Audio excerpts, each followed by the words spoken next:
സിപിഎമ്മിന് വീണ്ടും തിരിച്ചടി. താൻ ബിജെപിയിൽ ചേരുമെന്ന് സിപിഎം മുൻ എംഎൽഎ എസ് രാജേന്ദ്രൻ. ബിജെപി നേതാക്കളുടെ സൗകര്യാർത്ഥം ഉടൻ തന്നെ മൂന്നാറിൽ നടക്കുന്ന ചടങ്ങിൽ പാർട്ടിയിൽ അംഗത്വമെടുക്കുമെന്ന് അദ്ദേഹം വ്യക്തമാക്കി. തിരുവനന്തപുരത്ത് കഴിഞ്ഞ ദിവസം ബിജെപി സംസ്ഥാന അധ്യക്ഷൻ രാജീവ് ചന്ദ്രശേഖറുമായി ചർച്ച നടത്തിയിരുന്നു. അതിനുശേഷമാണ് പാർട്ടിയിൽ അംഗത്വമെടുക്കാൻ തീരുമാനിച്ചതെന്നും രാജേന്ദ്രൻ കൂട്ടിച്ചേർത്തു.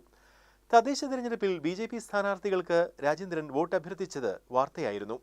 ഇടമലക്കുടി, ദേവികുളം ഉൾപ്പെടെയുള്ള തോട്ടം മേഖലയിലായിരുന്നു രാജേന്ദ്രൻ വോട്ട് തേടിയിറങ്ങിയത്.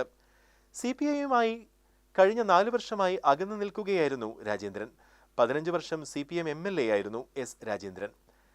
കഴിഞ്ഞ നിയമസഭാ തെരഞ്ഞെടുപ്പിൽ എൽഡിഎഫ് സ്ഥാനാർത്ഥിയായിരുന്ന എ രാജയെ തോൽപ്പിക്കാൻ ശ്രമിച്ചുവെന്നാരോപിച്ച് 1 വർഷത്തേക്ക് അദ്ദേഹത്തെ സസ്പെൻഡ് ചെയ്തിരുന്നു. സസ്പെൻഷൻ കാലാവധി അവസാനിച്ചിട്ടും തിരികെ പാർട്ടിയിൽ പ്രവേശിപ്പിക്കാതിരുന്നതോടെ വിവാദങ്ങൾ ഉയർന്നിരുന്നു.